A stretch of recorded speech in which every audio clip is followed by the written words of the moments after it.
Primeiramente, declaro que é bem difícil falar desses temas, que na verdade ressaltam verdades, sem ter uma interferência, né? Esse ser humano inquieto da Terra, ele tem uma causa, causorum. O que causou o ser humano?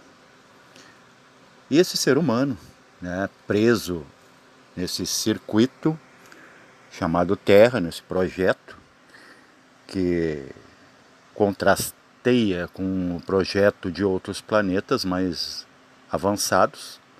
Avançados eu digo mais perto do Sol, ou seja, igual à luz.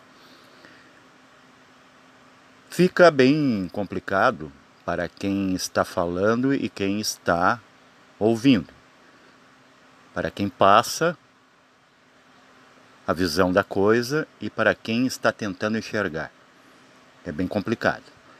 Já começa por um entrave, que é a questão do tempo. O tempo vem de temeres, que deu origem à palavra temer, medo, aquilo que se mede. Nós temos medo da passagem do tempo. Mas o equívoco maior que temos em relação a esse tempo que é ficcional, ele simplesmente está passando, mas apenas em uma manifestação, porque se nada se manifesta, nada está passando. Então, dentro desse teatro da vida, costumamos confundir passado com algo que está lá guardado, que evoca memórias, ou evoca dores, arrependimentos, coisas que não existem mais. E por outro lado, pensamos no futuro como algo próspero, que vai resolver os nossos probleminhas de ego, né? Porque o eu está resolvido, como assim? Nessa confusão que fazemos entre o tempo, inclusive templo também está ligado a templo, é encarcerar a consciência ou a divindade dentro de paredes. Aquilo que a gente chama de passado, na verdade nunca passou. Há duas formas de você despertar. Ou você rebobina a si mesmo e chega lá na origem e desperta, você vai ter o conhecimento de quem és, ou do que és, ou você espera o tempo lhe empurrar para frente e chegar no mesmo start do passado, onde tudo se confunde. E dentro desses dois projetos que eu vou mencionar aqui, Vênus e Terra, são ditos como planetas irmãos ou irmãs. Mas onde está a falha na Terra, né? Esse planeta maravilhoso, para a grande maioria, exuberante. Você sabe que a questão da exuberância é um aspecto feminino, por isso que a gente chama de a Terra, né? E não o Terra. Se você perceber, o céu à noite é muito mais escuridão, com alguns pontos que dividem luz de trevas, muito incipientes. Vamos chamar de estrelas, aquilo que estala, aquilo que brilha.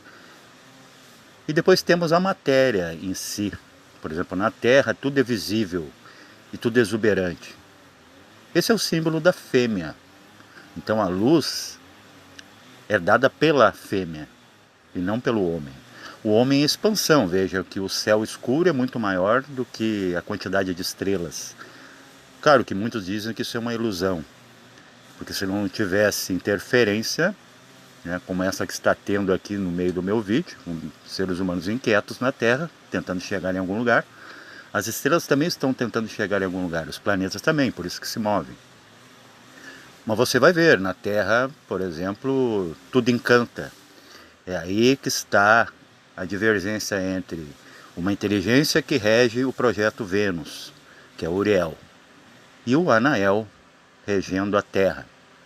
O que aconteceu é que Anael, em parceria com Uriel, tentou trazer para a Terra habitada, essa que é a única no nosso sistema que aceita corpos biológicos, trazer essa luz. Mas o problema é que essa luz venusiana, ela se transformou na Terra em um aspecto luciférico. O que eu quero dizer com isso? É o aspecto da procriação. Não se cria mais nada além de criaturas.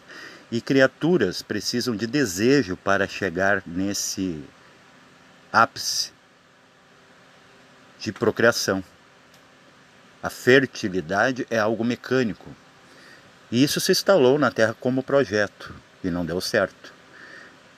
Então a falha do regente local foi que ele não conseguiu cumprir a missão de gerar de homens a divinalhas. Hominalhas pararam no hominalha. É o que a gente é. Por isso que a gente fica nesse círculo, né? Vai um pouco para o umbral. Esses dias eu estava explicando para um amigo xamânico. Ele me perguntava sobre as experiências astrais, o que se faz para se canalizar com os céus da Terra. Olha, se você não fazer nada, você não tem contato com essa realidade. Se você apenas dormir e viver a sua vida, você está no umbral. E percebam que tudo na Terra, inclusive as suas construções, evocam uma imagem umbralina. Os próprios castelos, os templos, as próprias montanhas, os bosques, as florestas, os pântanos, a profundidade da água, não são imagens que você veria em um plano livre. São barreiras, são coisas mesmo para identificar. É a femme fatale, né? É o princípio feminino, que não é ruim nem bom. A gente confunde bem e mal, como a gente confunde, como eu dizia, o passado e o futuro. Mas passado e futuro nunca existiram. Ou você vai para o passado e encontra o que já está aqui, ou você vai para o futuro e encontra a mesma coisa.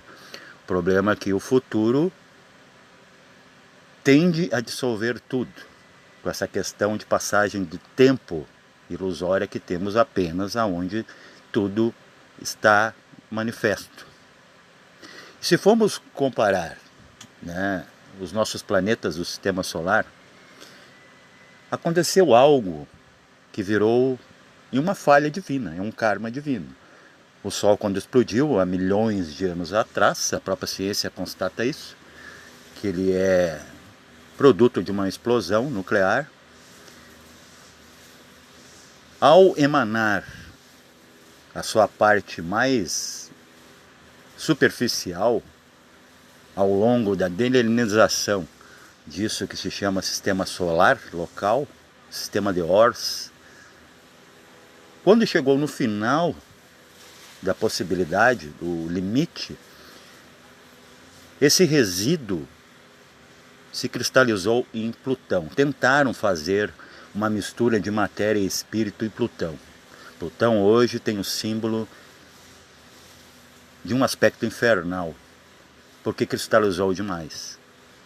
Depois só vemos aqui, né, nessa zona ecológica habitável, planetas terrestres, que ficaram ali, como cadáveres siderais. Já passamos por vários aspectos, como Marte. Marte é um planeta morto, e nós nunca vamos conseguir ir fisicamente para lá, porque já estivemos lá, não deu certo.